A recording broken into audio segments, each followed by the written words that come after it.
Voilà, donc nous allons commencer avec bien sûr un peu de retard dû à quelques difficultés techniques. C'est des aléas donc qui vont avec la technologie. Donc on s'excuse auprès des auditeurs qui déjà, pour certains depuis peut-être 19 heures heure de New York, parce que c'est au niveau de la publication, mais peut-être d'autres 19h30 lorsque nous l'avons changé. Mais voilà, depuis 19h30 qu'on essaie effectivement de démarrer, mais nous avons eu des difficultés. Mais présentement, donc, je suis avec donc, notre ami et frère, le camarade Amakodou Diouf. Donc, sans tarder, je vais lui donner la parole pour qu'il puisse peut-être dire un mot aux auditeurs et après on va aller tout droit dans le sujet. Donc, Amakodou, vous êtes actuellement donc en direct dans Facebook avec les auditeurs de Facebook sur le débat sur les assises de la société civile. Vous avez la parole. Merci beaucoup. Je voudrais d'abord profiter de l'occasion pour nos conseils qu'ils sont en train de faire dans leurs activités quotidiennes. Depuis que je suis arrivé sur cette terre américaine, je suis en liaison avec certaines personnes et je comprends effectivement ce qui se fait et aussi les activités des uns et des autres. En tout cas, c'est des activités tout à fait nobles qui participent effectivement au développement de l'homme en tant que tel, mais aussi au développement de notre pays. Donc, c'est un grand plaisir d'être aujourd'hui votre invité. Je crois que c'est une opportunité rare et vraiment, je voudrais vous remercier très sincèrement de l'opportunité qui m'a été offerte par vous. Non, le plaisir est à nous. Et c'est vraiment nous qui sommes honorés du fait que tu as accepté cette invitation malgré la journée très chargée d'aujourd'hui, parce que nous savons que vous assistez actuellement au niveau des Nations Unies, donc au sommet sur les ODD, et aujourd'hui, c'était un peu peut-être c'était le jour du Sénégal. Donc, malgré cette difficulté, donc tu as tenu à honorer ton engagement. Peut-être nous allons commencer peut-être par ça. Bon, en fait, ce sommet des ODD tournait autour de quoi en fait? Le Sénégal, comme la communauté internationale, avait retenu à la suite des objectifs du millénaire pour le développement, c'est-à-dire qu'un programme global, un programme mondial de développement économique et social. On avait retenu avec la communauté internationale de travailler à la suite des OMD sur les objectifs de développement durable. C'est-à-dire qu'il s'agissait d'une meilleure articulation entre les objectifs du millénaire pour le développement et la question environnementale. Cela correspondait évidemment aussi à la suite de la COP21 qui avait marqué un moment assez important de la vision nouvelle que les nations devraient avoir par rapport à la chose de développement durable. Donc, les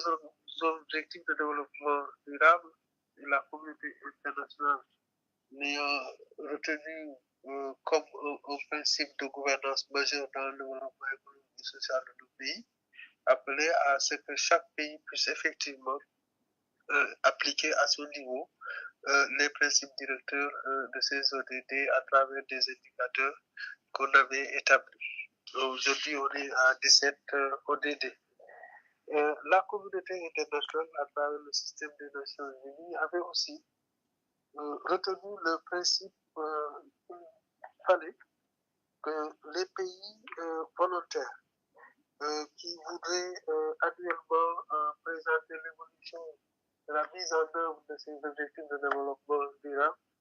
que ces pays puissent faire des présentations annuelles sur l'évolution de certains objectifs. Le Sénégal s'était porté volontaire en rapport avec d'autres pays du monde, évidemment. Et c'est dans ce cadre-là que nous sommes venus à New York. Évidemment, c'était au préalable de faire de telle sorte que nous puissions travailler au Sénégal en communion, société civile en communion avec le gouvernement Labli, ainsi que le secteur privé, afin de voir comment est-ce que le Sénégal a pu travailler sur certaines ODD. Pour l'année 2018, il a été retenu 6 objectifs de développement durable qui devraient faire l'objet d'une revue nationale volontaire. Et il s'agissait de l'objectif de développement durable 6 qui portait sur les questions d'eau potable et d'assainissement, l'ODD 7 qui porte sur l'énergie propre et l'énergie abordable, ensuite l'ODD 11 qui porte sur les cités et communautés durables. Bon, pour l'ODD 12 maintenant qui porte sur la consommation et les productions durables, là, on devrait effectivement donner son point de vue par rapport à ce qui a été fait autour des questions de production durable, qu'il s'agisse du secteur de l'agriculture, de la pêche et dans d'autres secteurs évidemment, que ce soit du tertiaire ou bien. Maintenant, il y avait l'ODD 15 aussi, ça a dit que c'était là maintenant des questions de la vie sur terre, donc c'est une question d'environnement à proprement parler. Et l'ODD portant sur le partenariat dans le cadre de la mise en œuvre de tout cela, c'est-à-dire de tous ces objectifs. Donc le Sénégal a présenté son rapport national aujourd'hui et à travers le rapport national, effectivement, on devait souligner un aspect assez important. Et ce premier aspect, c'était la synergie des acteurs dans le cadre d'abord la réflexion stratégique autour de ces éléments. Vous savez, lorsque le système des Nations Unies a proposé à la communauté internationale les indicateurs portant sur les 17 ODD, il s'agissait pour chaque pays maintenant de mener un travail beaucoup plus adapté en fonction de l'environnement économique, social et politique de ce pays-là, économique. Et là, maintenant, essayer de travailler avec des indicateurs compréhensibles au niveau de chaque pays. C'est ce travail-là qu'on a fait en rapport avec le gouvernement, donc société civile gouvernement, mais aussi avec le secteur privé dans ses composants. Le Sénégal a eu la chance quand même. Par rapport à d'autres pays, j'ai suivi toute la matinée et toute la journée quasiment les rapports des autres pays, mais on a eu la chance quand même d'être un des rares pays à avoir dès le départ impliqué la société civile et le secteur privé. Et c'est ce qui a valu que quelque part, nous avons pu, au niveau de la société civile, organiser beaucoup de réflexions, c'est-à-dire qu'à travers des ateliers, des réflexions stratégiques autour de chaque ODD. De soit lui, on a pu à la fin maintenant produire un rapport de la société civile sur la mise en œuvre des 6 ODD qui font l'objet de la revue de 2018. Donc tout cela veut dire quelque part que le gouvernement du Sénégal aujourd'hui est un gouvernement qui est tout à fait ouvert par rapport à une société civile qui est la dynamique, mais aussi par rapport à un secteur privé, quelles que soient les difficultés que ce secteur privé national a. La deuxième dimension qui est importante dans cela, c'est la mise en œuvre des politiques publiques à travers ces ODD. D'abord, il fallait régler la question de l'arrimage du PSE aux ODD, parce que ça, c'était une stratégie, une technique qu'il fallait à tout prix, compte tenu du fait, à prendre en compte, compte tenu du fait que le PSE est le document référentiel dans le cadre de la planification de la politique économique, sociale, culturelle du Sénégal. Donc, là aussi, c'est un exercice qui a été fait et tout récemment, les gens, nous avons travaillé au niveau du Sénégal sur le projet de PSE2, donc la deuxième, le PSE numéro 2, bon, ça suppose quelque part que le Sénégal envisage évidemment de retravailler son PSE en fonction de l'évolution économique et sociale qu'on a connue. Globalement, ce qu'il faut noter ici, c'est la contribution sénégalaise dans le cadre de l'initiative de laisser personne en rade a été d'une manière assez dynamique, mais aussi appréciée par les autres acteurs qui se sont retrouvés quelque part. Alors aujourd'hui, le Sénégal a eu à travers des acteurs de la société civile, évidemment, à prendre en compte certains segments des couches les plus vulnérables dans le cadre du processus de développement économique et social, et beaucoup d'investissements ont été consacrés à ces gens-là. Et cela traduit le fait qu'effectivement, il y a non seulement une volonté du gouvernement de la République du Sénégal à prendre en charge ces gens dans cette initiative de laisser personne en rade, mais aussi c'est que ça correspond effectivement à un des principes majeurs qu'il faille sauvegarder dans le cadre de la mise en œuvre des ODD. Donc, globalement, voilà ce que le rapport du Sénégal a présenté. La réaction maintenant des gens, des autres délégations par rapport à ce rapport a été quand même une réaction assez positive. Et maintenant, il n'y a que des recommandations qui doivent être prises en compte dans le cadre de l'amélioration de la mobilisation des ressources afin de mieux prendre en charge certaines questions qu'on n'a pas pu régler, surtout dans le cadre de la politique énergétique,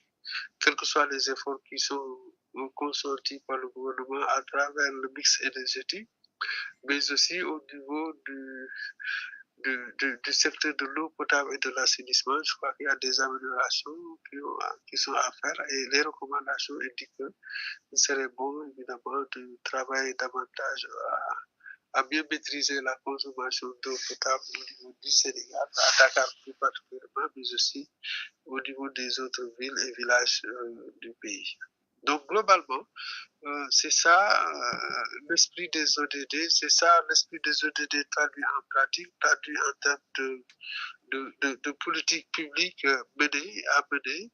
mais aussi en termes d'évaluation, voilà ce que ça a donné pour le moment. Non, c'est très exhaustif, tout à fait clair. Donc, je vois qu'il y a juste président Papa Ibrahima Sow qui vient de nous joindre à ce live. Et tu disais tantôt que vous devez vous rencontrer demain pour discuter de ces assises de la société civile et ça va être le deuxième donc, aspect de notre discussion. Alors, mais avant peut-être d'en arriver à ça, bon, donc vous y étiez aujourd'hui en tant que représentant du CONGAT où vous étiez en train de représenter donc l'ensemble de la société civile, toutes les organisations en fait de la société civile du Sénégal. Voilà, j'étais là-bas en tant que président du conseil d'administration du CONGAT. Le CONGAT, c'est le conseil des organisations non gouvernementales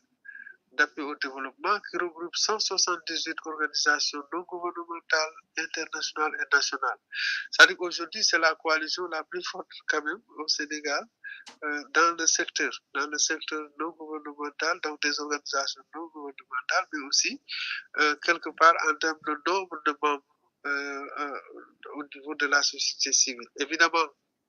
il y avait d'autres organisations de la société civile qui étaient invitées. Certaines organisations sont venues, telles que la COSIDEP, mais ensuite aussi il y a eu IPAR qui était là, et IED qui est une organisation non gouvernementale qui a beaucoup travaillé aussi avec nous dans ce cadre-là. Donc, en réalité, c'était une société civile fortement représentée, ce qui est rare souvent dans le cadre de présentation du gouvernement du Sénégal au niveau du système des Nations Unies. C'est un plaisir aussi, comme vous l'avez indiqué tout à l'heure, d'avoir le président Ibrahim Sow. On a eu une liaison téléphonique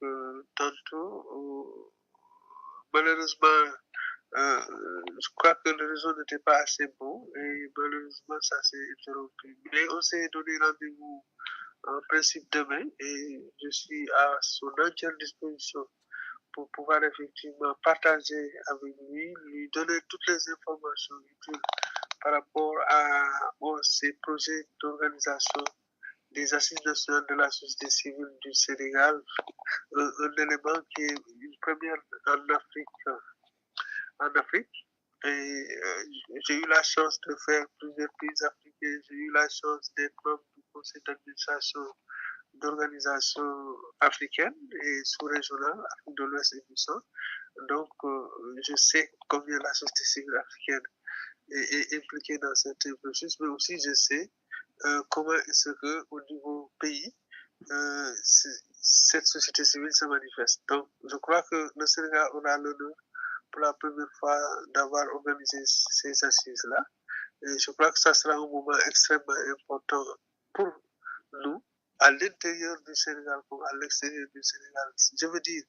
à travers toute la diaspora sénégalaise partout dans le monde. Je crois que ces associations de Sénégalais dans les pays étrangers, je crois que c'est des segments d'une société civile assez dynamique, d'un point de vue économique, d'un point de vue social, mais aussi d'un point de vue culturel. Et voilà des segments aussi qu'il faudrait fortement prendre en compte dans le cadre de la gestion des affaires. Et les prendre en compte dans le cadre de la gestion des affaires publiques, c'est une réflexion assez stratégique. C'est-à-dire qu'aujourd'hui, quelle devrait être la place de l'homme, de l'homo sénégalais, ce qui est un élément, une composante de la diaspora dans le cadre de la gestion des affaires publiques du Sénégal à travers des institutions de représentation, que ce soit des institutions à caractère parlementaire politique, que ce soit des institutions à caractère consultatif tels que le Haut Conseil des collectivités territoriales, comme aussi le Conseil économique, social et environnemental. Je crois que d'un point de vue stratégique, il est important de revisiter le rôle de cette diaspora-là à l'intérieur des institutions de ce genre. Évidemment, c'est deux catégories, deux types de pensée qu'on pourrait développer, une pensée politique pour ce qui est du Parlement, mais une pensée qui peut fortement être société civile. Je signale que je suis membre du Conseil économique, social et environnemental du Sénégal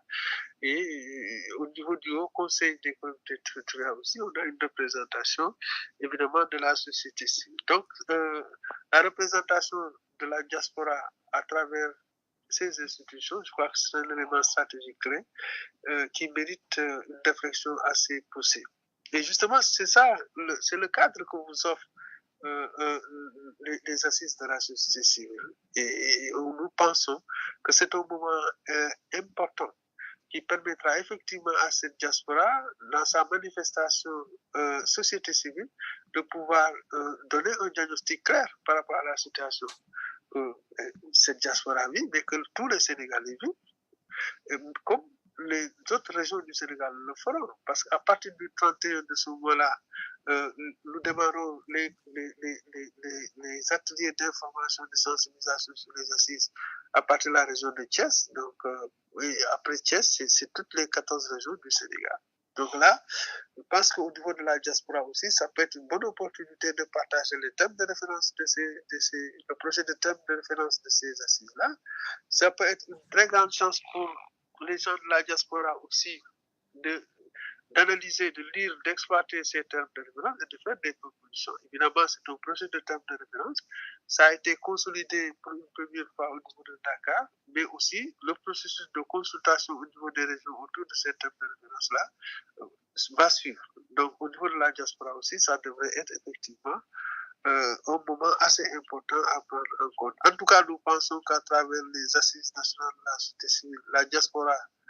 est obligatoirement liée à cela. Ça dit que c'est fondamentalement, ça dit que ce n'est même pas quelque chose de proposer, c'est qu'il y a une liaison, si vous voulez, organique. C'est-à-dire que la diaspora est l'association des Sénégalais d'Amérique est une composante essentielle dans la dynamique d'organisation des assises de la société civile du Sénégal. Il en est autant pour les autres organisations qui sont au niveau de l'Europe, au niveau de l'Asie, au niveau de l'Afrique, en dehors du Sénégal. Donc, nous considérons que c'est une région du Sénégal et les consultations, les activités qui doivent se mener dans les autres régions, Thiès, Diourbel, Louga, etc., ce sont les mêmes activités qu'on devrait mener au niveau, effectivement, de cette région Amérique, comme de la région Europe, comme de la région Asie, comme de la région Afrique hors Sénégal. Donc, globalement, nous pensons que c'est une bonne chance que nous avons d'être aux États-Unis, et aussi à la suite de nos discussions avec Ibrahim Sow, le président Ibrahim Sow, nous avons compris que d'abord, il avait un esprit tout à fait ouvert par rapport à la question et qu'il comprenait effectivement l'enjeu que ça comportait effectivement que de travailler pour l'organisation de ces assises, mais aussi de porter une réflexion stratégique au niveau de ces assises pour ressortir avec un livrable. Et le livrable, c'est un rapport des assises, un rapport qui comportera une orientation de la société civile dans le cadre d'un partenariat vis-à-vis de l'État, dans le cadre d'un partenariat vis-à-vis du secteur privé, mais dans le cadre d'un partenariat vis-à-vis aussi des partenaires techniques et financiers de la République du Sénégal. Donc, je crois que ça, c'est extrêmement important. Et on a eu la chance, avec la délégation de l'Union européenne, qui a financé à hauteur de 200 000 euros sur ces assises-là. Évidemment, les 200 000 euros, c'est une bonne chose, mais nous savons que ça ne suffira pas, parce qu'on n'avait pas pris en compte le mécanisme à l'extérieur du Sénégal. Donc, le travail avec la diaspora, donc là maintenant, mais quand même avec ce fonds-là, il y a à souligner que c'est quelque chose d'éminemment important pour nous, ne serait-ce que le geste, le fait d'accepter le principe de financer cela, c'est quelque chose d'important. Et évidemment, avec 200 000 euros, nous pensons effectivement pouvoir régler certains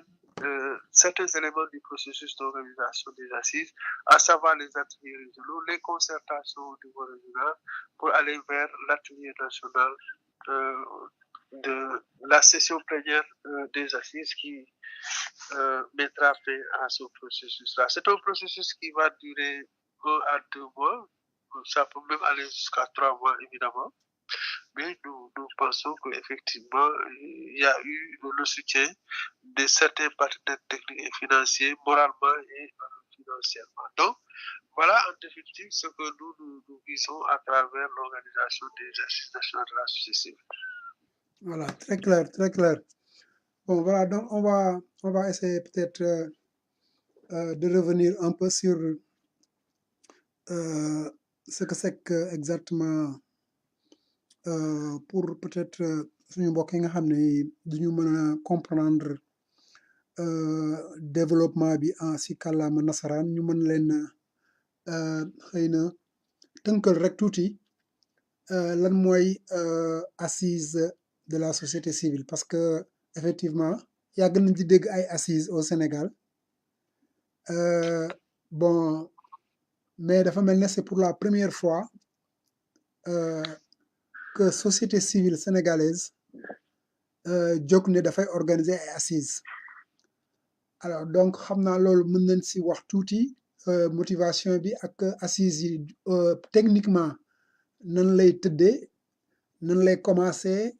déroulement bi nan lay demee ak nan lay jeexee et peut-être si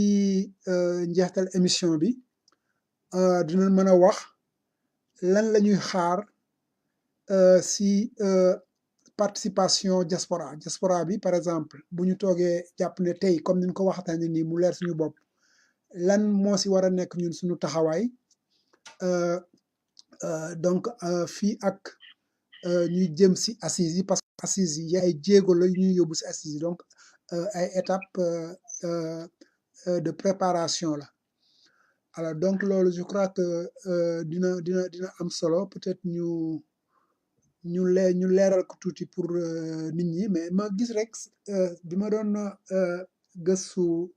document assises yi d'ailleurs pour mbokk yi nga xam ne dañu intéressé wu si assises yi partagé naa si émission bi nii mi ngi si fil de discussion bi ñaari document yi nga xam ne yi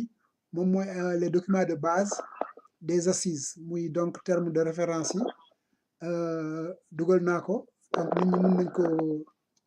mun nañ koo gis au niveau de si fil de discussion bi. Alors en même temps également mun nañu gis deuxième document bi concernant les assises. Donc moom mooy toujours les thèmes de référence quoi sur des assises. dama si gis nag loo xam ne di moom laa la bëggoon laaj Amakodou avant que peut-être ngay développer tuuti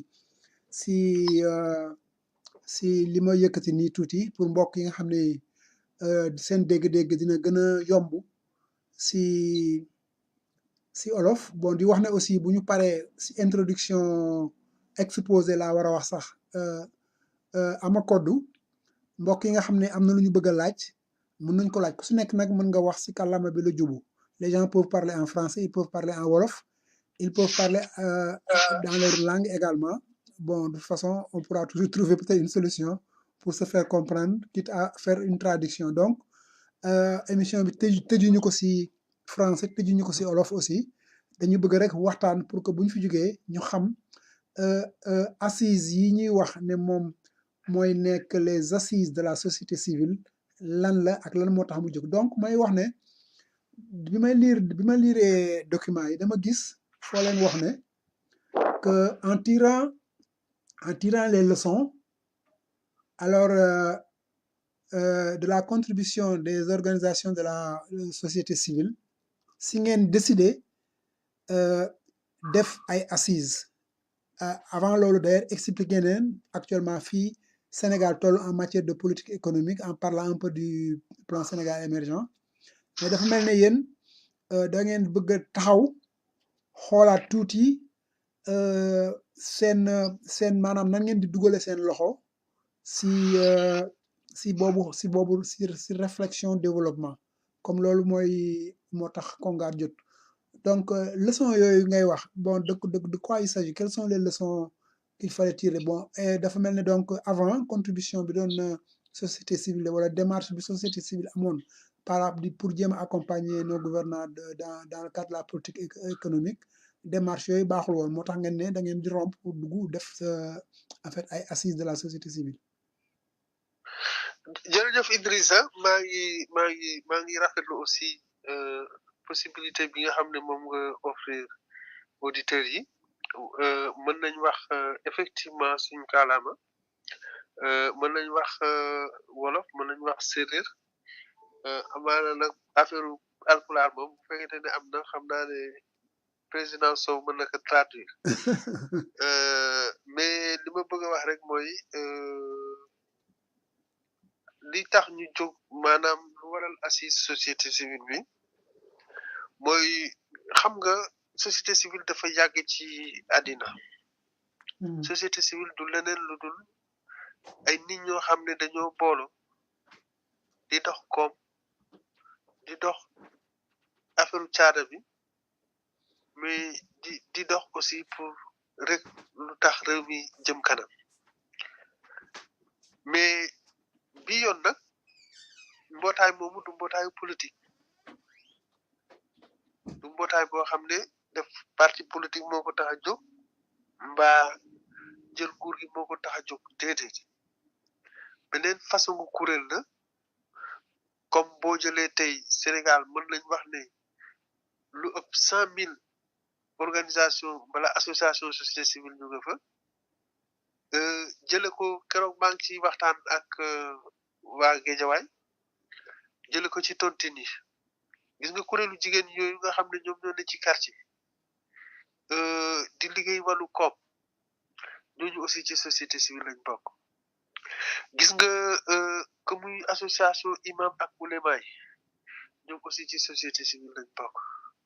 que muy association journaliste yi ci société civile lañ bokk que muy association même syndicat yi ci société civile lañ bokk donc yooyu kuréel dañoo yàgg a nekk Sénégal di dox nguur di dox mais boo leen seetloo bu baax a baax nguur daanu leen woon boole bu fekkente ne dafay nas politique yi nguur gi da doon jóg rek nas politique am rek dawal communauté internationale dem ba gis na nag loolu dinay indi ay jafe-jafe yenn nguur yi donc baax na bu fekkente ne nit ki yow da nga koy nasal moom mu yëg bopp yëg bi mu ngi ci bopp baa ngi ci ñu dem ba pratiquement bailleurs de fonds Sénégal yëpp man koo ne gouvernement Sénégal lépp lu muy doxalati na ci boole yeneen acteurs yi nga xam ne ñoom ñoo ne ci réew mi muy acteur société civile bi boolewuma ci sax acteuru secteur privé bu nekkoon nag ay coppite bu am solo mais bu jafe ndaxte façon bu mel noonu nguur goo xam ne moom moo la woon bu doon bu bi dem di lijjanteeg ay yëfam ak kii nga bëggoon ne daal léegi yow balaa ngay bindati kayit ci wàllu politique il faut nga waxtaan ceeg ay kuréel yoo xam ne yow pour yow kuréel yooyu amuñu woon sens ci kaw wàllu développement mu nekkoon lu métti mais aussi néew loolu loo xam ne compliqué na jara ñu ne nag léegi kuréelu société civile yi nga xam ne ñoom ñoo nekk ci réew yi lañ leen a capacité maanaam lañ leen a renforcer jox leen kattan boo xam ne ëllëg si biir bu nguur toogee dinañ mën a ñoom aussi dinañ mën a toog bu nguur waxee ci wàllu développement wu énergie ñoom aussi dinañ mën a wax ci wàllu développement wu énergie bi ñu dooree processus boobu boo jëlee Sénégal ci jamono Abdou Diouf la door bu nekkoon loo xam ne compliqué na ndaxte nguur gi ci boppam comme que association yi dañ bëri woon ay façon demoon na bay ut ay société civile boppam maanaam ñi nga xam ne duñ créer benn situation conflictuelle ba à caractère revendicatif pour mën a empêcher processus su mise en œuvre politique bi jëm ci kanam ñu nekk ci situation boobu bi ñu demee ba nguur gi di gën a ubbeekuwaat ñu gis ne ay programme yu bëri nguur gaa ngi koy exécuter au moment où am na benn composant de société civile boo xam ne amaana loolooy liggéeyam mais ci biir loolu nguur gi comme que am loolu ay spécialistes yoo xam ne dañ wéeru woon ci yooyu dem ba di utiliser ci programme yooyu yenn kuréelu société civile yu mel ni organisation non gouvernementale yi maanaam ONG donc loolu ñu ko doon waxee faire maanaam nguur gi dafa doon defloo organisation yi fay leen alors que nguur gi waroon na mën a ne comme que moom dafay mettre en œuvre ay politique ñooñu aussi nañ ko accompagner ci mise en œuvre politique yi dem def directement yooyu mu nekkoon benn façon collaboration boo xam ne aussi façon bu jafe la woon ndaxte fekk gisuñ ci woon suñ bopp ci wàllu am latitude def li nga xam ne moom méngoog li nga xam ne moom la population yi bëgg parce que li ñu wutalee souvent nguur mooy que ñun ci base bi la ñuy liggéey maanaam ñuy ay entité de base la ñuy liggéey donc ñoo xam ne ci population yi ñoom ñoo xam li ñu bëgg ñoom ñoo xam li ñu bañ donc yenn programme yi bu fekkente ne méngoowul ak bëgg-bëggu population yi dafay indi ay jafe-jafe bu ko defee ñun aussi mënuñoo nangu liggéey ci façon boobu saay ay jafe-jafe diggante nguur ak ñun mais ci beneen wàllu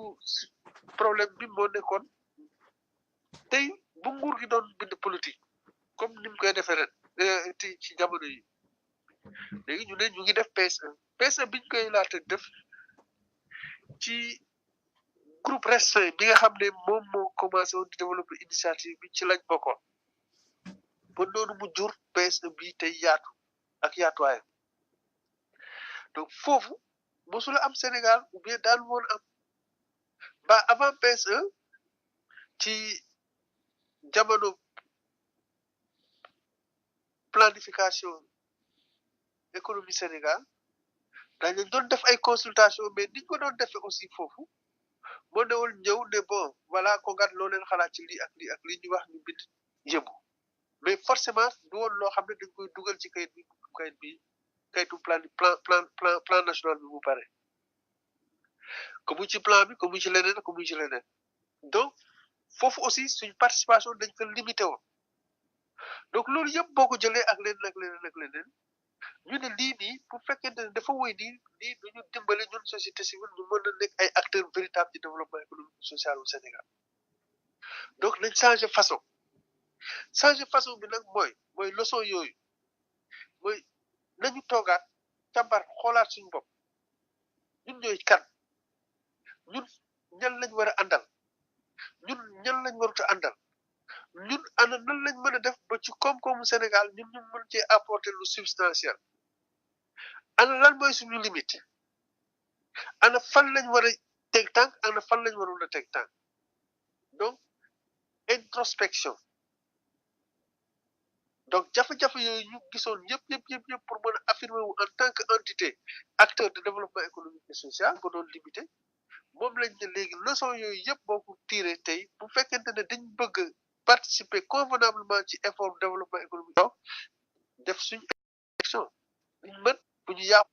tënk ko ci am lii mooy suñu ñun Sénégal lii lañ mën ci Sénégal fii lañ yaakaar a jëmal Sénégal en rapport avec gouvernement yi nga xam ne ñoom ñooy nekk loolu daal moom mooy leçon yi nga xam ne moom lañ tiré leçon mu nekkoon ay leçon jafe-jafe collaboration ak état nekkoon ay leçon aussi non effectivité suñ contribution par rapport ak globalement résultat yi nga xam ne réew mi moom la doon am annuellement ñu koy recenser di ko rapport te duñ ci bopp troisièmement aussi rétablir effectivement léegi rôle bi nga xam ne moom la citoyen bi am ci réewam te joxuñ ko woon donc ñetti façon yooyu lañ tiré ay leçons gis ne il faut que ñu toog xoolaat suñu bopp càmbaraat suñu bopp ba pare mën a jëm ci kanam assise société civile nag li ko waral mooy introspection boobu moo wax maanaam kuréel yooyu yëpp nañ toog bu ñu toogee ne ñun ñooy ñan génni seen carte d'identité ci biir yooyu ñu ne lii ak lii ak lii lañ mënal Sénégal lii ak lii lii d'abord lii lañ gisee Sénégal diagnostic bi ensuite ne ci biir diagnostic boobu ñun lii mooy ci suñu wàll lii mooy wàllu gouvernement lii mooy wàllu secteur privé lii mooy wàllu partenaire technique et financier mais boo paree foofu aussi nga ne man société civile lii mooy contribution bi nga xam ne moom laa mën a indi ci effort développement wu Sénégal donc loolu moom moo waral ne ñun bu fekkente ne dem nañ bay xoolaat suñ bopp bëgg def jéego ci kanam pour nan lañ mën a améliorer ñun suñ bopp ci liggéeyu Sénégal dañuy yaakaar ne il faut que ñu def ko ci diwaan yi yëpp loolu mooy dimension spatiale ou assise yi ñu ne léegi waxtaan yooyu duñ ko yemale Dakar dañuy dem ci région yi yëpp région yi Sénégal bu soobee yàlla ci 31 juillet bi la ñuy commencé ci région Thiès daal di continuer Louga Saint-Louis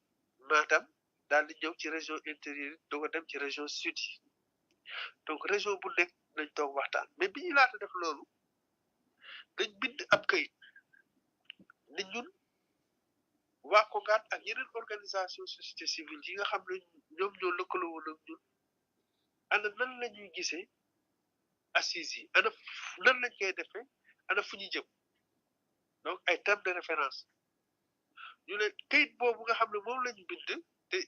Idrissa Sylla doon wax sànq ne léegi mu ngi moom mu affiché te ku nekk war na ko mën a télécharger lire ko indi sa contribution ñu ne léegi lañ def terme de référence bi ñu defee terme de référence yi ñu daal di woote benn ndaje war ci université Dakar ak woote ay yeneen kuréel pratiquement 45 kuréel ci société civile bi évidemment ñu ne leen léegi terme de référence ñun daal nii lañ xalaatee ne nii la assise fii la assise yi war a lallu nii la war a tëdde nii lañ ko war a doxale ci diir sangam ak nii lañ ko war a méthodologie bi nga xam ne moom la ñu war a emprunter lii la ñu waxtaan ci ay fan consolider li tubaab di wax draft to terme de référence yooyu mooy terme de référence yooyu ngeen yore noonu léegi nag ana nan lañ koy defee terme de référence yi wane nañ ko dañ ne bu fekkente ne dañ bëgg ñëpp bokk dañoo war a bokkandoo ñëpp dañoo war a xàccandoo ñëpp dañoo war a dóorandoo maanaam terme de référence yooyu du ay terme de référence yu définitif comme que teg nañ ko muy document d'orientation de base léegi buñ jógee ci loolu dañuy convoqué ci région bu nekk Sénégal buñ ko mënoon aussi ci diaspora bi benn atelier boo xam ne dafay dajale ay kuréelu organisation société civile ci biir région Sénégal yi 45 organisations société civile la région bu nekk war a dajale te 45 organisations société civile yi dañ war a jógee ci département yi nga xam ne ñoom ñetti département yi nga xam ne ñoom ñu nekk ci région bu bu ko defee ñu toog waxtaani terme de référence yooyu maanaam kayit boobu lépp luñ ci war a sensé ba lépp luñ ci war a defal ñu indi ci seen proposition ñu dugal donc bu boobaa jéego bu njëkk bi kenn du ne man fekkuma woon bokkuma woon yëguma woon parce que bu fekkente ne dañ ne leen liggéey bi lii la ñu jox la ne sa kayit bi ne kayitu liggéey baa ngi nii léegi wax ci balaa ñuy commencé liggéey bi defe naa ne boo ci waxee joxe sa contribution defe naa ne yow bokk nga donc buñ jógee ci ateliers régionaux yi mais aussi ateliers régionaux yi dafa am beneen fonction bi mooy bu fekkente ne validé nañ terme de référence yi ci seen niveau foofu léegi dañu war a mettre en place benn comité boo xam ne moom mooy lëkkale organisation société civile yi nekk foofu yëpp boole ci biir ñooñu nag ñu tànn ci ñoo xam ne ñoom ñooy organiser assises yi ci diwaan boobu maanaam ci région boobu buñ jógee ci atelier d'information et de sensibilisation yooyu nga xam ne ñoom ñooy démarrer le 31 juillet léegi dañuy woote benn atelier national boo xam ne mooy dajale région yi yëpp ak bu fekkente ne yàlla mën nañu ko ak diaspora atelier boobu lam war a def mooy benn terme de référence yooyu nga xam ne moom lañ wërale région yi yëpp ñu ne ku ne indi sa contribution ak diaspora bi léegi ñu valider terme de référence yooyu muy définitivement terme de référence yi nga xam ne moom la assises yi yore buñ jógee ci loolu ci atelier boobu atelier bi dina mettre en place kuréel yi nga xam ne ñoom ñooy saytu assises yi maanaam ba fii mu toll nii kongaan rôle facilitation lay def pour que ñu mën a yëg si ci waxtaan boo xam ne dinañ mën a élire ñi nga xam ne ñoom ñooy gérer nag assises yi bu ko defee dootuñ waxati ne kongaan ak yeneen ak ñett wala ñeent wala juróomi organisation société civile ñoom ñooy gérer affaire yi déedéet bu boobaa ñëppay teew c'est-à-dire que représentant région yi représentant diaspora bi ñëppay teew ba pare léegi ñu ne léegi nañ élire bureau assises yi buñ élire bureau assises yi ba pare maanaam kuréel bi nga xam ne moom mooy saytu assises yi maanaam moom mooy xool di xool yan thème la ñuy développé fan lañ koy développé ban région moom moo liggéey ban pays ci diaspora bi moom moo def lii nan la ñuy coordonné ak nguur gi nan la ñuy coordonné ak bailleur de fonds nan la ñuy coordonné ak ñun suñ biir et cetera léegi kuréel boobu buñ ko fale ba pare ñu fal comité scientifique bi maanaam kuréel la boo xam ne ci wàllu gëstu lay gën a dugg maanaam li nga gën a soxlaa mooy thème yi nga xam ne moom la ñuy waxtaane ci biir diaspora bi wala ci biir région yi ñu dimbali ñu ci loolu boole ci on utal ñu ñoo xam ne amaana mën nañu dimbali yombalal ñu waxtaan woowu ci biir région yi pas ci biir diaspora bi donc atelier boobu moom mooy créer organe yooyu évidemment boo créer boo élire bureau bi élire encore comité scientifique bi il faut nga mettre en place ay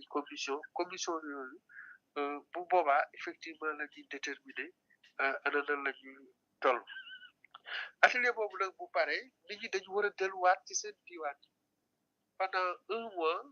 ñi peut-être dinañ ko weesu dem waxtaani maanaam assises yi buñ jàppee ne dañ war a waxtaane ci waru situation économique bu Sénégal ñuy waxtaanee ci situation économique buñ nee léegi ci diwaanu Thiès li ñuy soxal mooy affaire carrière yi affaire mine yi affaire phosphate yeeg et cetera ñooñu waxtaanee ñooñu léegi mais ku ci waxtaanee thème central aussi di nga waxtaan beneen thème boo xam ne ana ban gis-gis nga gis ci société civile bi ci melokaanam ci jamono bi ci koomu Sénégal mais melokaanam aussi ci ëllëg ak ban représentation la mën a am ci gestion wu affaire publique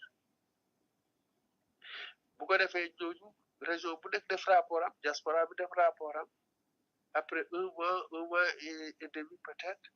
léegi ñu woote nag plénière assise yi mooy maanaam ci pandaw ba mooy dernière étape nga xam ne ñetti fan lay doon boo xam ne dañ koy organiser Dakar représentant diaspora bi représentant région yëpp nag ñi ñoo porté waaroom yëpp ñoom ñëpp ñu daje léegi rapport région bu ñëw def sa rapport nit ñi waxtaane rapport yi ba pare génni ak orientation yi def débat général ba pare léegi génni ak ay recommandation ak rapport finalu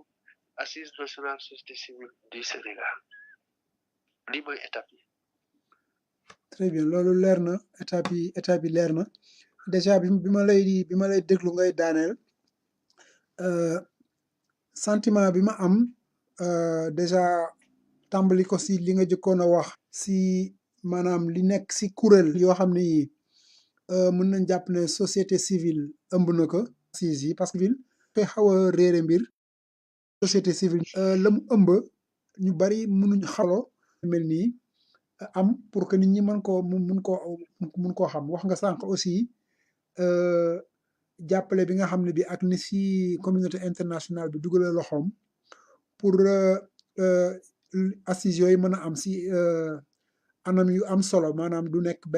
benn jafe-jafe lépp loo xam ne lii loo leen natt la pour war ko amal di ngeen am possibilité am ay moyens yoo leen ko mën a amale donc ma bëggoon ñëw foofu rek si ñaari aspect yu am solo yoo xam ne xëy na dina intéresser auditeurs yi ñuy suivre actuellement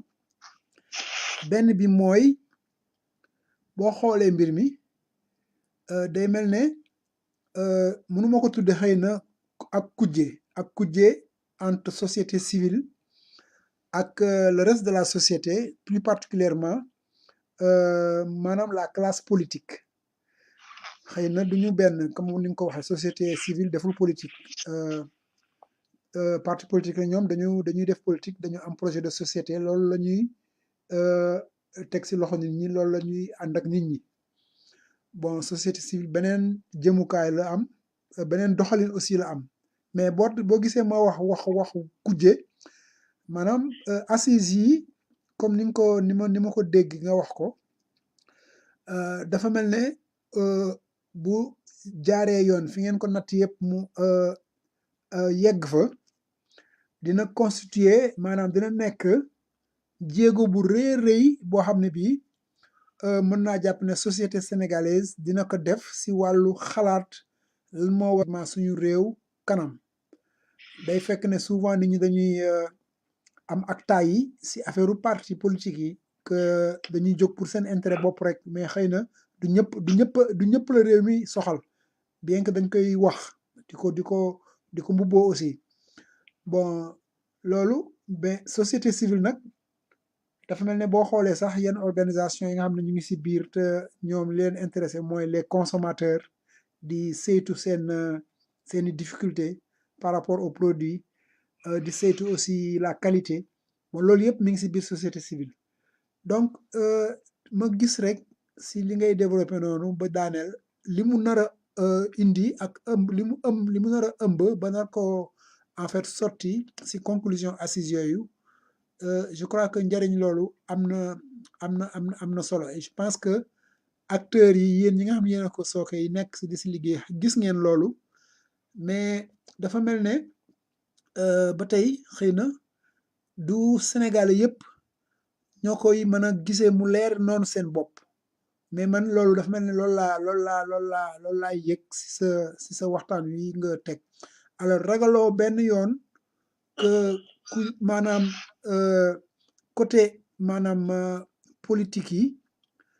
ñoom ñu jàppe loolu comme loo xam ne lii dafa day nekk lu leen di puus maanaam yéen seen xalaat amul njariñ wala seen xalaat doyul wala gëmatul leen wala wóolatul leen ñun société civile ñoo gën a mën a sellal parce que ñun politique ñu askan wi rek moo tax ñu jóg et que suñu xalaat mi ngi nii fii lañ ko tëral te lii day jëmale réew mi kanam si wàllu koom-koom la si wàllu yëpp la alors donc loolu mu nekk xëy na aussi ay défi mooy premier aspect bi deuxième aspect bi dama koy di faral di dégg toujours si nit ñi moo tax ma bëgg ko sotti tey si waxtaan wi nga wax ñu si sa xalaat di fàttali aussi ñi ñuy déglu si Facebook que suñu gan mooy Amacodou Diouf di président conseil d'administration bu Kongat defe naa Kongat ñi ko xamul it dégg nañ ko mu nekk donc kuréel nekk conseil bu ëmb organisation non gouvernementale te wàllu développement tax ko jóg mu bëgg maanaam jàppale bépp kuréel bépp nguur bépp société boo xam ne bi développement moo tax nga jóg loolu moom mooy seen mébéb mu nekk donc société civile defuñu politique leeral na ko donc sànq donc Amacodou beneen boobu may wax mooy nit ñi parfois dañuy yëg ñu si bari si société civile dañuy yëngu pour maanaam ñu gis leen ñu dégg leen mu mel ne maanaam dañuy bëgg terme bi ñuy utiliser souvent sax mooy positionné wu que beaucoup d'acteurs de la société civile beaucoup de dirigeants même de leaders de la société civile souvent dafay mel ne dañuy am beneen agenda caché agenda bi ñuy tegal nit ñi que ñoom société civile moo leen tax a jóg. waaw day am mutation yi am ba ñu gis ñu jóge ci société civile te politique si je peux l'appeler comme ça alors yow nan nga jàngate loolu ak lan mooy sa tontu si ñooñu di xalaate noonu. léegi loolu ay xalaat la yoo xam ne effectivement boo ko taataanee ci société bi nga koy taataane d'abord dama bëgg a njëkkee ci identité propre bi nga xam ne maanaam cër bi nga xam ne ñun société civile moom lañu am te mu uteeg cëru politique ñun dañ am identité propre ñun amuñu parti politique liggéeyuñu aussi suñ objectif pour jël nguur gi mais dañuy yëngatu pour lépp li nga xam ne moom lañ yaakaar ne nguur gi mu ngi koy def mu tegu ci yoon ñu mën koo dooleel foofu mbaa bu fekkente ne tegul ci yoon ñu mën koo yëgal ne foofu tegul ci yoon maanaam benn fonction d'alerte benn fonction de veille comme ni ko tubaab di waxee maanaam dañuy nekk ci suñu li ñu ne bokkuñu ca nguur ga dugguñu ca mais aussi bu fekkente ne li nga xam ne orientation boobu jël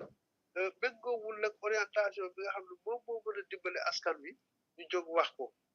li ci gën a fës nag ci organisation société civile yi moo tax yenn saa yi sax dafa am ay Sénégalais yoo xam ne dañuy confondre organisation société civile ak organisation droit de l'homme dañ yaakaar ni organisation droit de l'homme yi ñoom ñuy organisation société civile da leen bokk ci alors que du loolu donc parce que ñooñu xëy na ñoom ñoo gën a fës ci fonction d'alerte bi c'est-à-dire que fonction d'alerte ak dénonciation bi ñoom amaana fësal nañ ko ci seen liggéey mais société civile dafa weesu fonction veille alerte mais aussi dafa am force de proposition maanaam mënoo nekk société civile rek di yëngatu ci ab bërëb te yow bërëb boobu mënoo seet dara loo xam ne pour mu dimbale askan bi di nga ko mën a proposer pour que askan bi mën a jëm ci kanam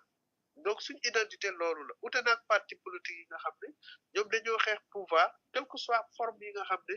moom la ñuy utiliser mën nañ utiliser ay forme de lutte yoo xam ne du ay forme de lutte conventionnelle yenn saa yi non conventionnelle mais ñun benn méthode rek lañ am mooy nekk ci wetu nguur dindi nguur gi orientation yi nii la ba orientation yii ngeen jël nii lii ak lii la mën a indil société bi parce que amaana ñun ñoo émanation société bi donc foofu dëgg fa yàlla ute nañoo parti politique yi mais du affaire kuje parti politique yi abadan daayiman dinay continuer di exister ci àddina mais société civile aussi moom moo njëkk moom muy aussi bokk na ci li nga xam ne moom muy mujj ci àddina fonction yi du fait que duñ benn kuje mënu faa am beneen aspect bi mooy dem nañ ba analyse société seen ci gën a poser problème mu crédibilité fonction politique ci gestion wu état ñun yëguñu foofu comme bokkuñu ci secteur boobu ñun dañ ne liñ mën a considérer rek mooy mën nañ moraliser vie politique u Sénégal bu fekkente ne gis-gis boobu la Sénégalais yi am donc xam nga ne mënuñu bokk benn champ d'intervention du tout fen daal lañ mën a dajeeg politique yi mooy bu fekkente ne dañuy waxtaan ci wàllu koom-koom réew mi mais aussi dañuy def ay proposition ci ana réew mi nan la mën a jëme ci kanam ci wàllu koom donc foofu moom wujjewuñu rôle complémentaire normalement lañ waroon a jouer parce que politicien ba moom mooy gérer ci ëllëg ñun duñu gérer mais bu gérer ëllëg aussi dina jàkkaarloo ak ñun ci wàllu ana lan lay dérouler politique publique yi donc foofu amuñu ci benn problème beneen aspect bi nga évoqué am na Sénégal te nangu naa li population ñen ñi di wax peut-être que benn image détourné la ci situation bi la du fausse image la comme ni ko tubaab di wax am na ñoo xam ne effectivement dañuy nekk société civile positionné wu ëllëg nga teg leen du ne ay responsable politique lañ mais kooku ci choix nit ki lañ am na jamono ñu wax ne fekk na benn personnalité bu fës bu nekkoon ci société civile bi yàlla atte ci politique bi parce que koo gis ci société civile bi ci gën a bëri am nañ ku ñu bëgg ci wàllu politique am nañ seen carte ci ñi adhéré ci parti politique mais quand même bu fekkente ne société civile la ñuy wax loolu dañ koy wàcc fële ca kër ga. am na benn personnalité boo xam ne dafa rejoindre parti bi nekk ci pouvoir bi wala coalition bi nekk ci pouvoir bi nekk politicien actuellement di politique ci diwaanam mais biñ ko laajee dafa ne moom ca la bokkoon ci société civile la bokkoon mais léegi comme que mu ngi politique moom bokkatul ci loolu mënuñu wax ne nag kooku dafa positionné woon bi mu nekkee société civile pour nekk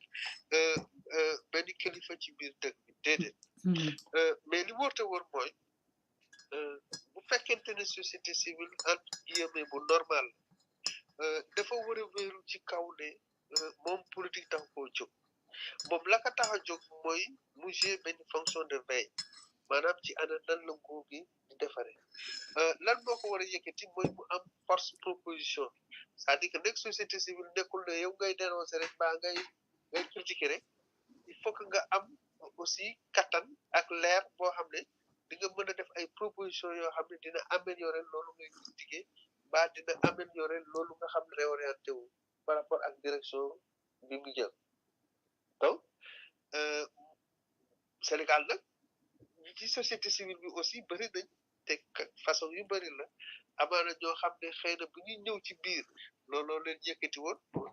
ñun aussi mënuñ ci dara mais liñ ci mën daal mooy saa bu ñu génnee foofu daal dugg ci politique bokkatuñ ci ñun bu ñu demee aussi ba jël yenn fonction yi nga xam ne dëgg fa yàlla dañuy défendre ay idéologie parti politique et cetera bu boobaa daal dëgg bokkatuñu ci ñun daal li ñuy défendre mooy ku ñëw ci ñun li ñuy ñaan mooy nga des ci ñun liggéey ak ñun bu fekkente ni nag yàlla def laa woo feneen aussi ñu bàyyi la nga dem foofu mais bu boobaa wuyootoo ci ñun du nag ne ñun dañu yore suñ tribunal rek ni naan ci yow da ngaa bokk kii bokkul déedéet du loolu c'est que sart yi nga xam ne moom moo tëral société civile te assises yi naat cee waxtaan encore kan mooy société civile ak ku dul société civile sart yooyu ñoom ñooy def nit ki nga xam ne moom moo fi nekkoon ba léegi dem feneen kooku bokkatul ci ñun bon il faut que ñu nuancer aussi benn aspect Idrissa dafa am ñoo xam ne ci biir seen fonction d'agitation ci seen fonction de propagande yàlla dafay def xëy na ñu toll ci yenn situation yoo xam ne politiciens yi war nañ mën a am ci moom yaakaar pour mu régler seen problème ñu def ay pexe ba kooku daal di dem ci ñoom kooku amaana sax bi muy défendre ni principe ci biir société civile bi xëy na bàyyiwul woon xelam ne ëllëg dina toog bay dem nekki politique kooku aussi il faut que ñu reconnaître ko Sénégal yi nga xam ne ñoom ñoo ko ne am na ci yenn réew yoo xam ne commencé nañ gis benn affaire c'est-à-dire que benn société civile boo xam ne dafa ne léegi man mënatuma yem rek ci fonction de veille d'alerte de proposition de dénonciation mais il faut que mu dem au-delà de cela c'est-à-dire que il faudrait que léegi fii nga xam ne foofu la ñuy jëlee décision yi man ma toog foofu parce que su ma fa toogul léegi nit ñi dañuy xel di jël décision yoo xam ne conforme wul ba méngoowul ak bëgg-bëggu askan mais kooku bu demee foofu te demul ci bannière parti politique ba léegi mu ngi wëyal xeexam ci beneen niveau ci wàllu société civile kooku aussi il faut que ñu reconnaître ko Sénégal damay bañ ëllëg ak si biir loolu mën a ne te Sénégal dafay xam di avancer parce que formation politique mën na jël nguur gi ne man comme France en partie niñ ko defee ne man du problème politique du problème parti politique moom moo ma yite donc léegi man sama gouvernement du ma ko def ci kaw ne kii ci parti bii la bokk ci kii ci parti bii la bokk mais dama koy def en fonction capacité professionnelle yi ak li nga xam ne attente yi nga xam ne moom laa am ci nit ki même bu bokkul ci parti politique donc foofu aussi bu fekkente ne composante société civile dem na foofu xeex pour loolu dama yaakaar ne kooku aussi askan wa rek la fa nekkal mais du benn formation politique te daw loolu nekk ko bëbatoon pour wàllu positionnement pour ëllëg ak si biir bu changer niveau donc positionnement bi daal Idrissa buñ ko mënee tënk buñ ko mën a jëlee ne mooy ki nga xam ne moo bëgg a def carrière politique gis raccourci ci biir société civile bi awe ci raccourci boobu ëllëg ak si biir mu dem défendre benn idéologie politique ba benn formation politique ñooñu nag am na ci suñ biir mais xam naa ne daal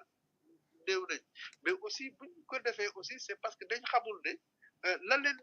tribune société civile jox amul dara ci àddina lu leen mën a jox lu raw loolu xanaa njëkk a comprendre ba aussi njëkk a nangu xeex bi nga xam ne te xeex bu métti la boo xam ne moo nekk ci biir société civile bi pour que décideurs publics yi mën a jël en compte li nga xam ne à chaque fois ñoom lañ leen di wax donc gëm naa ne loolu mën na ne léegi aussi am na benn phénomène bu commencé Sénégal maanaam le fait que ñuy jël ci biir kuréel yi parce que Sénégal changé de politique ci wàllu woowu ne léegi bon sauf assemblée nationale gis nga yàlla li muy def donc assemblée nationale dañ koy jagleel politiciens yi jagleel luñ ko société civile mais par contre maintenant boo xoolee institution yi nga xam ne institution à caractère consultatif lañu comme HCCT ak conseil économique social et environnemental au moins am na composante société civile boo xam ne effectivement prolongement xeex bi nga xam ne moom lay xeex pour que nguur gi jël en charge yenn préoccupation yi prolongement xeex boobu moom lay def effectivement ci station yooyu nga xam ne fa lañ teg donc là aussi dama yaakaar ne il faut que nit ñi considérer aspect yu bëri yooyu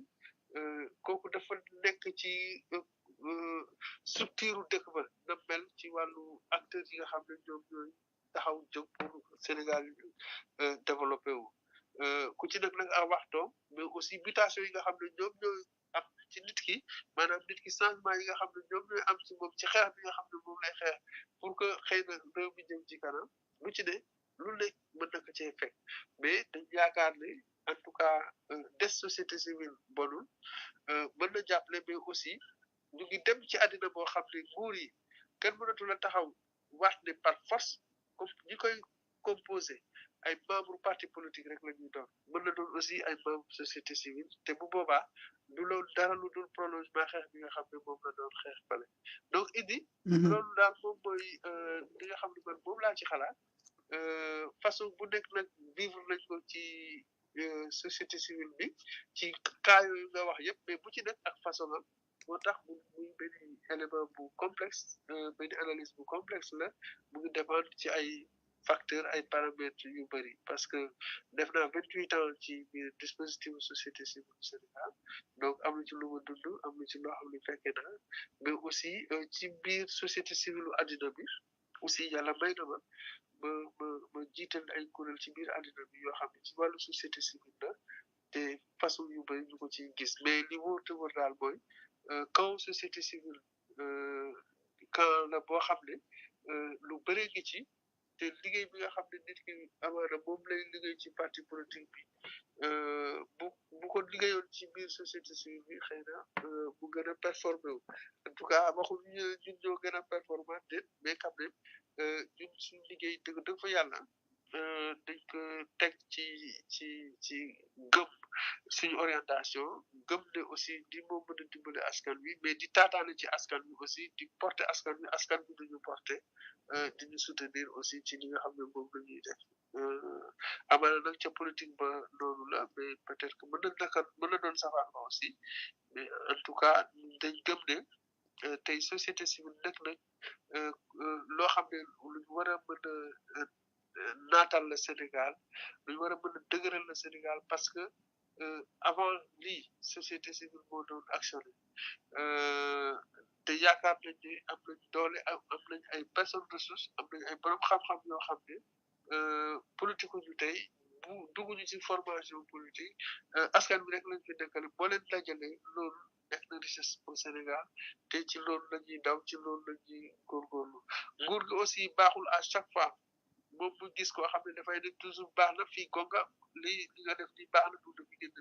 il faut que aussi mu am genre contre pouvoir boo xam ne dinañ ko am kuréel yu koy mën a jouer muy kuréelu société civile pour won ko ne orientation bii nga jël nii gis nañ ne du nii ak nii la mën a doon et cetera ñoom ñu bokk waxtaan donc loolu contre pouvoir aussi dafa baax ci am réew bu fekkente ne démocratie moom moo fa am mais aussi bu fekkente ne réew mi dafa bëgg a jëm ci kanam. am na solo trop am na solo loolu nga wax contre pouvoir dafa baax si réew lu am solo la parce que mënuñu bàyyi rek effectivement ñi féete côté gouvernement wala côté politique ne ñoom ñooy doxal am na ñoo xam ne ñi xëy na loolu politique intéressé wu leen mais réew mi intéressé na leen donc bëgg nañu yëkkati seen kàddu bëgg nañu aussi am xalaat alors avant ma lay bàyyi pour nga def sa conclusion waxaale si li ma doon laaj sànq li nga xam ne lii moom ngeen di xaar si ñun diaspora par rapport ak assises yi dama bëggoon rek ñu def benn pause musicale bu ndaw comme ça ñu mën a souffler nga mën a souffler également parce que boobu léegi yaa ngi développé wax dëgg yàlla leer na trop sànq yaa ngi ko commencé si kàllaama nasaraan mu leer trop ba man yaakaaroon sax ne xëy na bu ñëwee si kàllaama beneen muy comme kàllaama olof bi du leere noonu mais dafa mel ne dafa sax gën a leer donc loolu nekk mbégte bu mag a mag si ñun wax dëgg yàlla ñun tey fii si Amérique ak ñu ñuy déglu si yeneen gox mën nañ jàpp ne mën a xam lu baree bari lu jublu si société civile te loolu xëy na sa teewaay bi moom moo ñu ko mën a may ñu la si vraiment gërëmaat bu baax di fàttali nit ñi rek que yaa ngi donc fii si dëkk bi ak ñun New York suba xëy na ngeen di jeexal seen liggéey foofu donc si sommet Nations Unies sur les objectifs de développement durable ODD li nga xam ne ni moo taxaw moo la indi woon moo taxaw nga ñëw si dëkk bi ñu ne woon nag nañ profité si opportunité boobu pour effectivement mën a jëmbat tool bi mën a wax lu jëm si société civile mën a wax lu jëm si assises yi su ko defee boo demee bàyyi ñoog loolu ñu mën a xam ndax ñun koy continuer di ko sàmm pour effectivement mu mën a ñemmi moo taxoon ma ko doon wax keroog bi ñuy wax que mënuñu woon bañ a jël boobu opportunité mënuñu woon bàyyi nga dellu sans que ñu jël boobu opportunité pour mën koo exploiter et que gis naa ne lu décision bu baax la woon man de sama wàllu bopp awma si benn réccu te yaakaar naa ne aussi ñi ñuy déglu am nañ si kontante bu baax a baax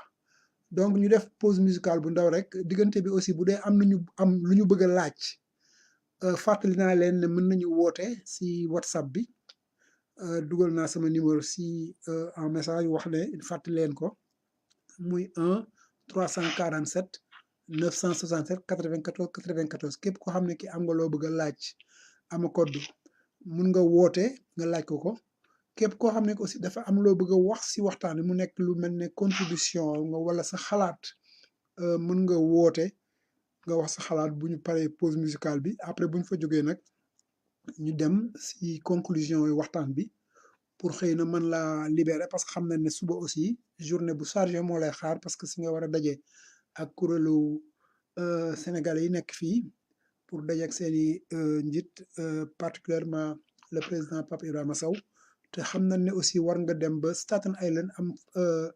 ñoo fa seeti loolu yëpp dafa mel ne da ay charge la pour suba te gis nañ sa journée tey ni mu chargé woon donc xëy na duñ la mën a continuer di téye fii te mën nañ jàpp sax ne presque lépp a leer macha allah alors donc pause musicale bi très rapidement rek après ñu dellu siwaat pour mun a conclure suñu waxtaan vraiment di la sant bu baax a baax a baax si leeraay bi nii si waxtaan bi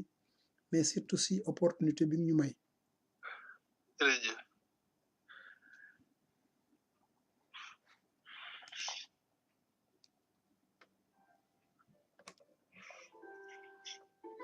alors ki ngeen di dégg nii mooy Lamine Cissokho di suñu benn xarit bu nekk Belgique donc di yore Kora moom mooy liggéeyam donc di ñu jàppale bu baax moom la ñuy faral di jël effectivement ay liggéeyam di ko wettalikoo si émission yi ñuy def si Facebook bi donc nit ñi miin nañ ko ñi faral di fekk suñu waxtaan miin nañu ay musigam Lamine Cissokho.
morceau bi mooy Pakao la vidéo Pakao.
am cadeau seen invité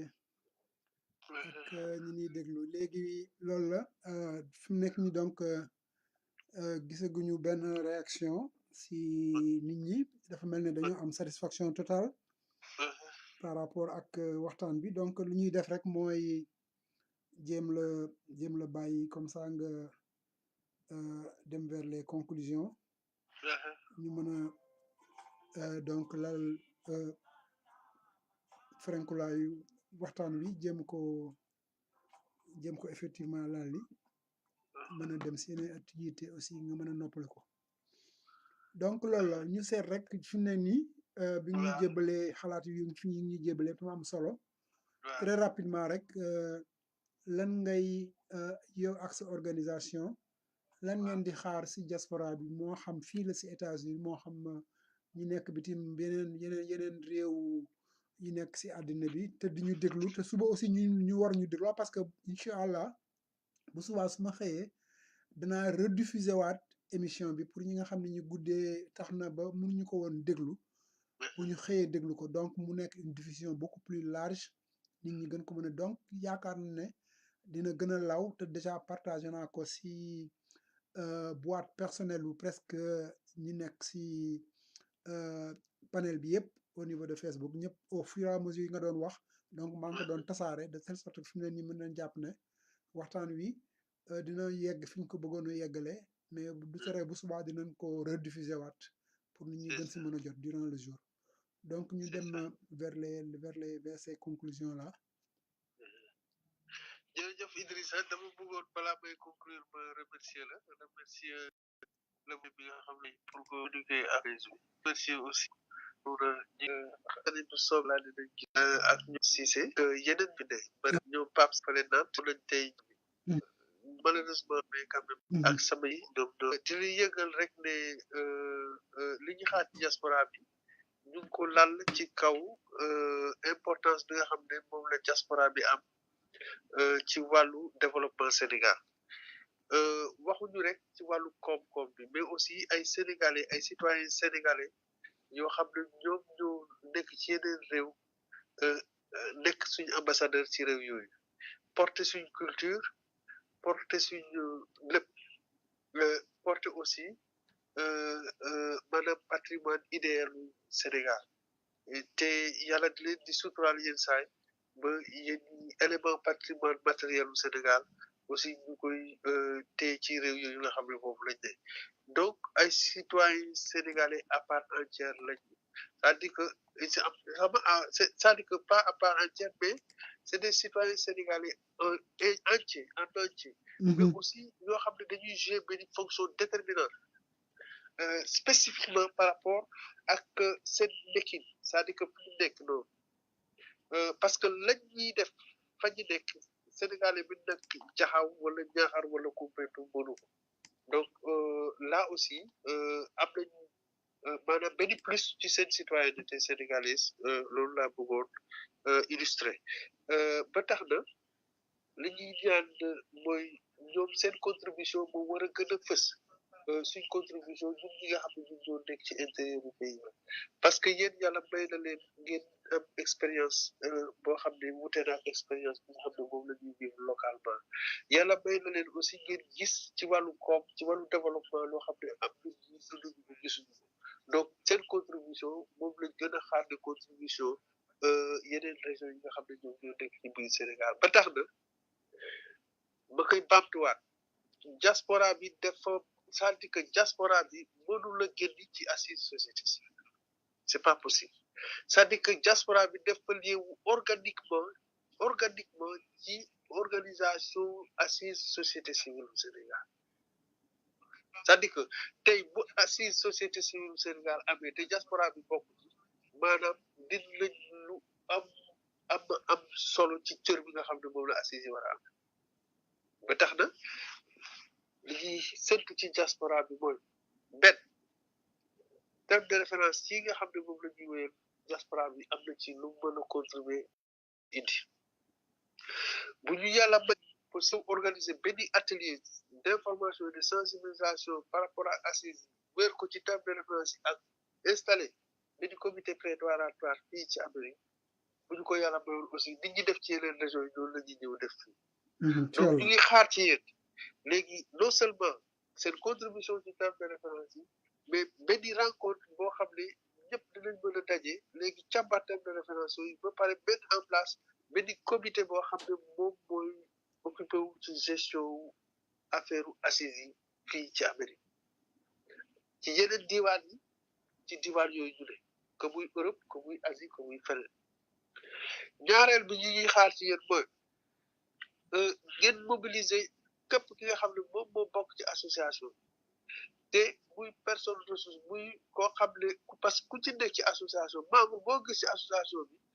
mën nga indil Sénégal lu bëri ci wàllu xalaat donc xalaat ñëpp lañ soxla amul Masamba amul Mademba ñëpp lañ soxla seen xalaat te xalaat yooyu nag lan lañ koy amee mooy ñu def ay groupe thématique yoo xam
aussi pour que ñu mën a organiser benn atelier régional d'information et de sensibilisation fii ci Amérique bu boobaa aussi dinañ ko def comme ça ñu consolider terme de référence yi mais dans le même temps aussi ñu mën a mettre en place benn atelier benn comité boo xam ne moom mooy occupé wu ci organisation assise yi donc foofu aussi nekk na loo xam ne dinañu mën a dimbale lool leneen li nga xam ne aussi moom lañ yaakaar soxla ko ci yéen mooy bu fekkente ne génnee nañ ci terme de référence bu dee am nañ possibilité pour mën a indi benn ndaw bu bokk ci atelier national de restitution bi parce que phase la bu am solo ci processus bi fële Dakar kon bu boobaa aussi kooku mën na ñëw porter effectivement baatu Amérique ci kaw terme de référence bi mais aussi yëgal yeneen idée am na benn comité d'organisation bi nga xam ne moom lañ mettre en place fii ci Amérique donc loolu daal dëgg fa yàlla bu ñu yàlla mënoon a dimbale ba ngeen bokk ci dina nekk loo xam ne lu am solo la parce que dafay wane ne ci ngeen bokk léegi nag buñ ca jógee évidemment dinañ soxlawaat aussi pour que yéen ngeen def ay groupe de yi nga xam ne ñoom ñoo leen yor ci wàllu waxtaan ci wàllu société civile bi ak transversal une partenaire taxawaay la taxaw di woy ci développement pendant un mois et demi bu fekkente ne mënoon na nekk ay concertation yoo leen organiser di bu boole ci nag am rapport dina baax trop boobu daal nam lañ ko ci yéen soxla nañ ko ci yéen rapport boobu nag effectivement moom la ñuy yëbu ci plénière assises yi nga xam ne moom mooy ñetti fan yi nga xam ne moom mooy clôturer assises yi bu ko defee seen ni représentant mën na effectivement lire seen rapport waxtaan ak ñëpp Sénégal yëpp comme ça léegi ñu tënk lu ñuy tënk en tout cas daal boo gisee li ñuy xaar ci yéen daal mooy li ñuy xaar ci koo xam ne membre la maanaam ku bokk la ci assises yi devoiru membre ak aussi obligation membre daal daanaka ci kaw yooyu daal lañ wéer ñun suñ contact ak yéen seen suñ collaboration ak yéen donc ay membre ngeen membre à part entière ngeen amu leen benn sikki sàkka ci quoi que ce soit donc ci ngeen bokk du début à la fin donc processus yi li ñuy xaar ci yéen mooy bépp étape ci processus yi ngeen joué ci rôle bi ngeen war a joué moom daal moom la ñuy xaar ci yéen te soxla nañ ko lool mu bamtuwaat ko li ngeen mën a indil assises yi ñun ñi nga xam ne ñun ñoo nekk Sénégal ci wàllu xalaat ci wàllu gis-gis amaana mënuñ ko indi ndaxte yàlla suturaal na leen may leen possibilité pour que ngeen vivre yeneen expérience de développement yoo xam ne donc seen rôle am na ci solo seen taxawaay am na ci solo seen gis-gis am na ci solo seen xalaat am na ci solo donc seen taxawaay dina am solo noonu. jërëjëf loolu leer na dégg nañ ko bu baax a baax je crois que c'est pas tombé dans l'oreille d'un sourd ñi déglu yëpp dégg nañ ko te dinañ ko dégluwaat gën ko déggaat pour gën a mën a xam effectivement loolu nga xam ne moom ngeen di xaas ñun et incha allah dinañ ko def dinañ fekke li nga xam ne ni moom la ñu war a fekke liggéey bi ñu si war a def dinañ ko def parce que suñu njariñ la defuñu ko pour yéen defuñu ko pour benn organisation dañ ko def pour suñu réew donc dañ ko def pour suñu bopp alors rek di rek vraiment renouveler suñu mbégte di la remercier si turu ñi ñu àndal yëpp si liggéey bi di la aussi remercier si turu auditeurs yi ñu déglu yëpp ak ñi nga xam ne ñi après dinañ ñu déglu vraiment si sa disponibilité si aussi sa esprit de partage ak sacrifice bi nga def nii ba war ñoo mën a wax ñu wax fii yëpp vraiment bu ñu commencé ak léegi jàpp rek ne lii ndoorteel la dinañ am yeneen waxtaan parce que li ñuy wax ne comme gis nañ ko tey gis nañ ne am na solo moo tax duñ ko day nekk loo xam duñ ko bëggati bàyyi donc xalaat yu mel nii fépp fuñ ko amee lu jublu si affaire assises yi wala yu jublu si affaire société civile du ñàkk suñu xel dina la dajaat pour nga mën a ñëwaat fii defal ñu ay waxtaan donc daal ñu jàpp ne ay partenaires lañu à partir de maintenant et que jéego yi ñu mënti def dinañ ko defandoo vraiment ensemble alors di la remercier c'est effectivement Idrissa boobu maa ngi koy dëgëral bu baax a baax a baax a baax a baax a baax ci jamono yàlla rek lañ doon waxtaane affaire ressource pétrole ak gaz Sénégal mu nekkoon waxtaan bu yaatu boo xam ne yàlla àtte woon na dañ bokk ca muy waxtaan boo xam ne aussi comme ni ma ko waxee woon président de la République rek non seulement dañ ko war a def ci région yi Sénégal yi yëpp waxtaan ji mais aussi dañu loo xam ne dañ ko war a yaatal donc xam naa comme que dañuy door partenariat bi amaana ci yeneen jamono léegi dinañ ci mën a def ay waxtaan ci ni nga xam ne moom ñun noonu lañ gisee ana lan lañ war a utiliser ressources yi nga xam ne moom la ñuy tirer ci pétrole bi ak gaz bi état bi am na ci point de vue am ñun am nañ ci suñ point de vue wax nañ ko président xam na ko def nañ aussi ay communiqué de presse yoo xam ne avant jootaay ba fële jam ñaaño tasaare woon nañ ko ci biir àddina bi te yaakaar naa ni aussi façon yooyu mën na nekk façon yu mën a waxtaane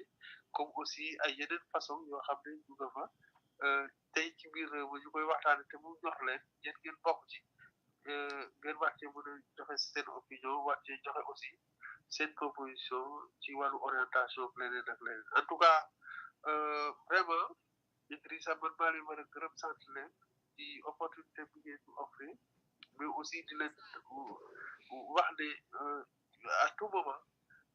saa bu fekkente ne gis ngeen ne am na loo leen soxla mbaa ngeen namm ko ci suñ côté rek ñun amul benn problème ay taalibe lañu dinañ disponible pour tontu leen ci loolu jël matuwaay yi nga xam ne moom moo war pour que satisfaire leen incha allah wala. incha allah satisfaction boobu dina am donc ñu bàyyi la nga noppalu ko di la jox rendez-vous rek xam naa demain sur le terrain du ñàkk ñu am possibilité daje si rencontre yooyu ñu war a nga dëgmal pour maanaam suba jëmale ko Staten Island wala fii si Harlem si association des Sénégal d'Amérique en passant aussi ma yëgal ne émission bu association des Sénégalais d'Amérique mooy soog a tàmbali nii alors suñu donc suñu daa mën a gis si Facebook bi parce que dama koy partager toujours sama page donc Adja Issa Adja Fa Mbow déjà mu donc commencé émission bi quoi donc vraiment du ngoog donc ñu joxante de si jamono yi di la ñaanal aussi un bon Sénégal un bon retour au niveau de la famille et parmi les siens et nga nuyul ñu aussi vraiment tous les camarades et bien également aussi tous ceux qui sont aujourd'hui mobilisés sur ces assises-là bon pour que Sénégal mën koo jëriñoo quoi. Voilà merci. jërëjëf. Merci. Merci beaucoup.